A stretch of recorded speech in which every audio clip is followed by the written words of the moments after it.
Hindi ko natapos yung pag-renew ko ng motor. Nagka-problema. Muntik na hindi makapasa.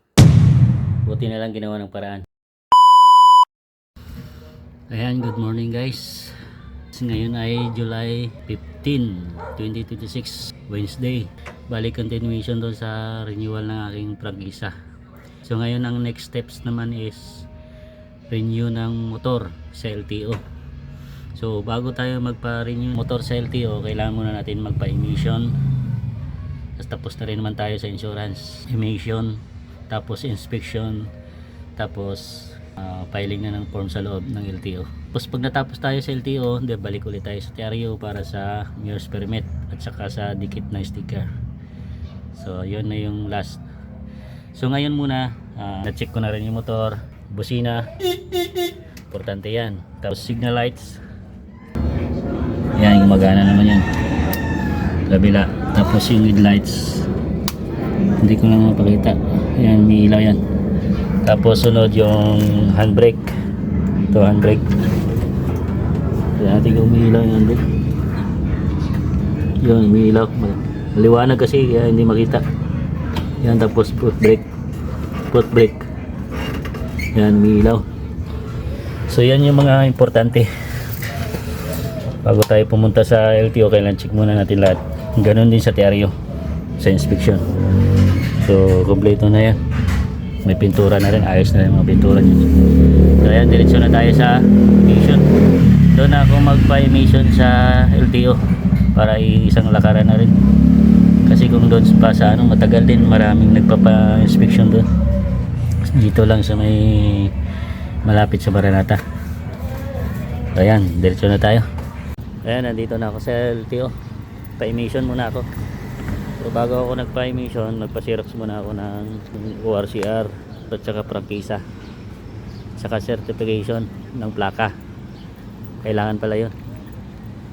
So dito ako nagpa-emission kasi doon sa kabila mahigpit, bawal may bakal sa likod. Dito pwede. Magbabayad muna ako sa emission. Dito yung cashier eh. Dito ako magbabayad.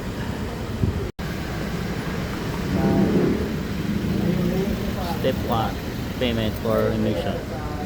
Tricycle 600. Time check 8:34 na ng umaga. Dito pa rin ako sa emission. Nag-aantay. Antay na lang ako tawagin. Dito ako nagpa-emission kasi doon sa kabila bawal yung may bakal sa likod.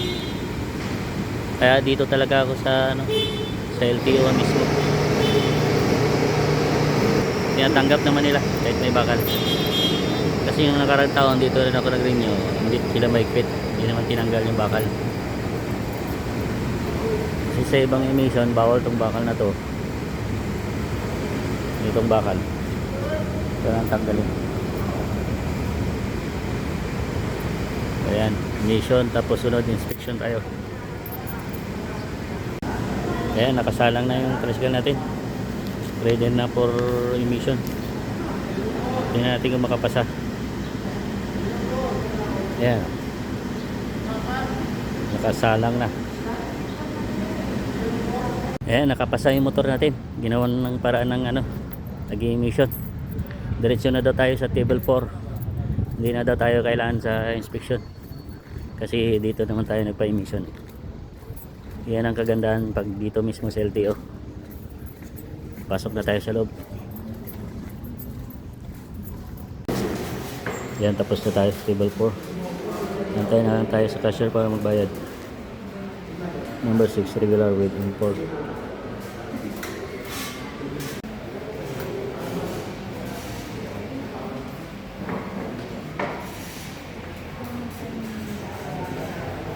Maaga ako natapos, diretso na ako sa TRO para sa mirrors permit sa pagdikit ng sticker para matapos na ngayon. Ayan mga lods, umuwi ako. Hindi ko natapos yung pag-renew ko ng motor. Nagka-problema, nag-offline. Tapos yung motor ko pala, yung ORCR, kailangan pala ilipat sa for hire yun. 2 days pa daw bago makuha ko yung papel. Nandun pa sa LTO. Pero sabi naman ng nasa LTO is chat-chat naman ako ay tatawagan para matapos ko yung pag-renew. Kasi hindi pa ako nakapagbayad sa cashier. So yun yung problema. So mag-aantay pa ako. So, okay lang kasi nakapag-renew naman na tayo ng prangkisa natin. Muntik rin magka-bolilyaso sa emission. Yung tambutso daw puno na ng carbon. Dapat daw nililinis. Sabi ng nag-i-emission, kailangan tagalin daw yung tambutso. Tapos linisin ng gasolina. Yan daw yung paraan. Muntik na hindi makapasa. Buti na lang ginawa ng paraan. Ngayon, hindi ko natapos ngayong araw yung aking pagre-renew. So hanggang dito na lang muna ang aking vlog. Salamat po sa mga followers ko na sawang nanonood. God bless po sa inyong lahat. Hanggang dito na lang muna.